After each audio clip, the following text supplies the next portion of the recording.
Hey guys, welcome back. My name is Mishak Canyon, and in today's video, I'll be reflecting on Chapter 10 of The Spirit of the Disciplines by Dallas Willard. In the last chapter, he provided a rundown on some of the disciplines for the spiritual life, particularly those disciplines of abstinence and disciplines of engagement, the most well-known ones. But he left one off the list that many people might have thought he would have included on the list.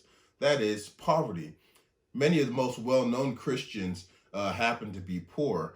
People like St. Anthony of Egypt and St. Francis of Assisi even embraced poverty as a way of following Jesus. And because history is so filled with men and women that have lived remarkable lives for God, poverty has been misunderstood because most of those Christians were poor. So poverty has become misunderstood and often considered a discipline that can open one's life to the grace of God. But Willard thinks differently. And so he dedicates an entire chapter to explaining what poverty is and trying to help us reclaim the value of possessions and the good they can accomplish in the hands of disciples of Jesus. So I'm just going to have time to go and highlight three big ideas. I encourage you to read the whole chapter, but I can only take three big ideas, and these are the three that really impacted me the most. The first one is poverty has been glamorized in recent history the way wealth was glamorized in Jesus' day. So as I mentioned above, many modern people continue to associate sanctity with poverty. And that's because of 2,000 years worth of church history that has highlighted the lives of many saints that happen to be poor.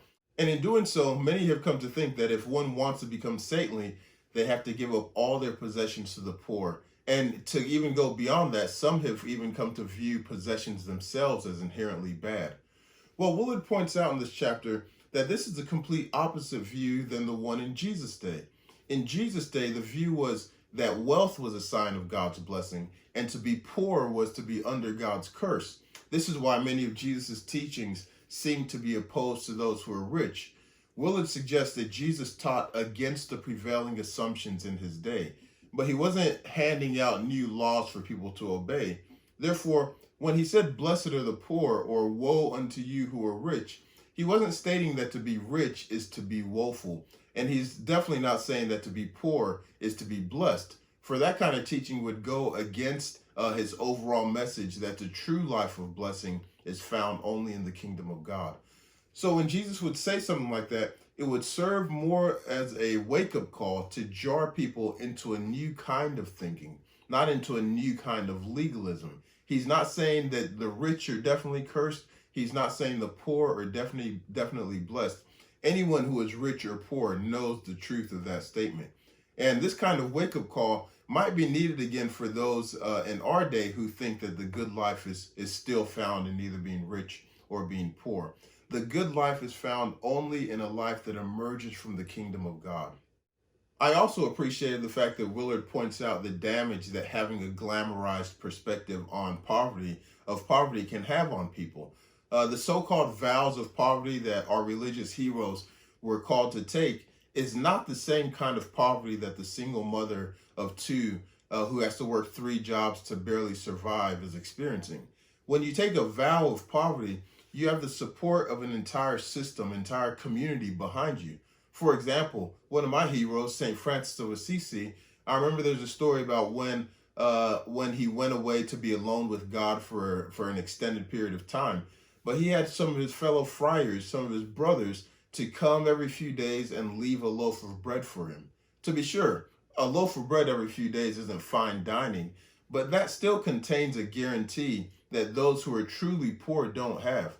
Those who are truly impoverished can't really count on a loaf of bread being left for them to eat. They're the victim of real injustice in that they're largely forgotten by the community, and life is made terrifyingly difficult for them because they have no one to count on. Poverty, therefore, should never ever be glamorized or viewed as a means of grace, because true poverty exists only because of the presence of sin in the world. It's one of the most dehumanizing and destructing things on the face of the earth. The second main idea is connected with the first one. That is, our possessions are an extension of our bodies. Now, I thought this was an important perspective because there's a lot of what one might call middle to upper class guilt of ownership. Many sermons on money and wealth only serve to make those who have it feel guilty. And perhaps there's a good reason to feel guilty, especially if one's life can be categorized as a life of extravagance, especially in comparison to the amount that they're giving. But in general, Willard suggests that people should not be made to feel guilty about their possessions. Rather, they should be taught how to have their possessions and not be had by them. Now, there's a great difference between the two. Disciples of Jesus should be trained to possess riches and use riches without trusting in riches. This will enable them to see their riches, their possessions, as an extension of who they are, enabling them to do more for God and for God's kingdom. Willard didn't mention this in the chapter, but I like how the Complete Jewish Bible translation captures this idea of using one's possessions in the Shema in Deuteronomy chapter 6. It says, "Hear Israel, Adonai our God, Adonai is one, and you are to love Adonai your God with all your heart, all your being, and all your resources." Other translations say with all your might or all your strength, but these words typically lead one to think that it's simply referring to the way we use our bodies or our brains or anything that's connected with our bodies. That's what the spirit of the disciplines is all about. So it's obvious that we would use our bodies to glorify God. But the word resources expands the idea of how far our love for God can and should reach. It doesn't stop with my fingers, but it extends in the way that I even use my computer or my iPad, or the way I use my car or my home. It includes how I use the money in my bank account and the stocks that I own and all that stuff, the clothes that I wear on my back when I go outside. So our possessions, far from being something that is evil in and of itself, are actually things that can and should be used for redemptive purposes to the glory of God.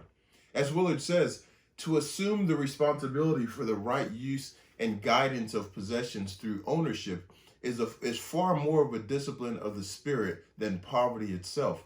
Our possessions vastly extend the range over which God rules through our faith.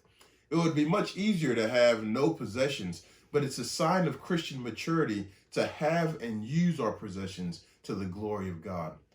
You know, I think this is a lesson for American Christians to learn, because many unfortunately think that the only way to be godly with their money is to either not have it or to just give it away, but this is a limited vision.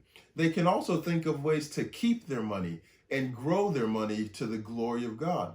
We shouldn't allow the godless capitalists to be the only ones with a clear vision on how they're going to use wealth and resources to expand their vision, but the people of God should have an even clearer vision of how to use wealth, resources, money, and all of our possessions in such a way that God can be glorified and that his name can be made famous in the world. This leads to our final big idea, which is that seeing oneself under the shadow of the cross will help one associate with both the rich and the poor. Now, this is important because we go out into the world and we have to treat people certain ways, especially as disciples of Jesus. We have to treat them according to who they are in God, not according to how much money they have or how little money they have, but according to their true value, which only comes from God. But many of the ways we treat people are still governed by the value systems of this world, right? I mean, just look at the way, look at who we look to for advice or their opinion on certain subject matters. It's usually the rich and the famous that have microphones shoved in their faces to answer questions on various subjects, even subjects that are completely unrelated to their area of expertise. And the reason we do that, and the reason we don't ask the poor for their opinion, for example, on who should be the next president or the school levy, is because we value the rich while devaluing the poor. And unfortunately, this mindset creeps into the church as well. James, the brother of Jesus, dealt with how the early church was engaging in this kind of partial treatment depending on the kind of possessions a person has. To the rich man, they would say, come and sit in the front in this seat of honor where everyone can see you. But to the poor man, they would say, why don't you go stand in the doorway or come sit at someone's feet? Now, modern churches aren't that overt in our partiality, but I can remember several times when partiality crept its way into our dealings in the church. I don't know how many times I've been advised to go and talk to a wealthy person who's a potential big giver before I do something to see if they're on board with it. In fact, recently I remember someone saying that the future I was kind of outlining wouldn't be favored by those who give up to 80% of our operating budget. So maybe I shouldn't do it. Now, isn't that just a way of showing who we value the most? I mean, shouldn't everyone who's involved in the church be considered, uh, irrespective of the amount of money that they give towards the operating budget? But those are just some of the ways that our behaviors reveal what we value and who we value the most as people in the congregation, in the community of Christ. And this really says a lot about who we are as disciples of Jesus and how much growth we need to continue experiencing in order to become like him. Willard says our problem is not primarily with how we see the poor, but with how we see ourselves. If we still think and convey by our behavior that in some way we are fundamentally different and better as persons from the man sleeping in the discarded boxes in the alley, we've not been brought with clear eyes to the foot of the cross, seeing our own neediness in the light of it.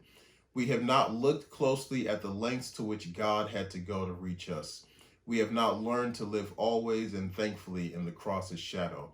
From that vantage point alone is our solidarity with the destitute to be realized. This vantage point that Willard's referring to is what helped Jesus treat everyone with the right kind of equality and to value everyone according to the right kind of value system. You'll recall that he showed no partiality to those who had wealth or to those who were poor and destitute. Rather, when the rich centurion called for him to come and heal his servant, what did Jesus do? He went and healed his servant. When the poor widow was marching behind her son's casket, what did Jesus do? He raised him from the dead. He saw everyone as children of his Father, and in that perspective, from that vantage point, he realized their value and he treated them accordingly. Not according to how the world valued them, but according to how his Father valued them.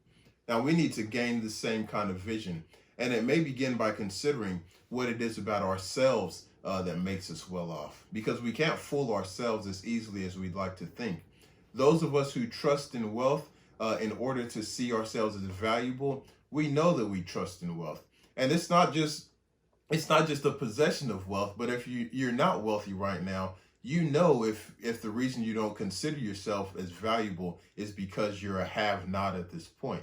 Both of those things, whether you have money or you don't have money, you know whether you're trusting in wealth in order to see yourself as valuable, and those are both wrong.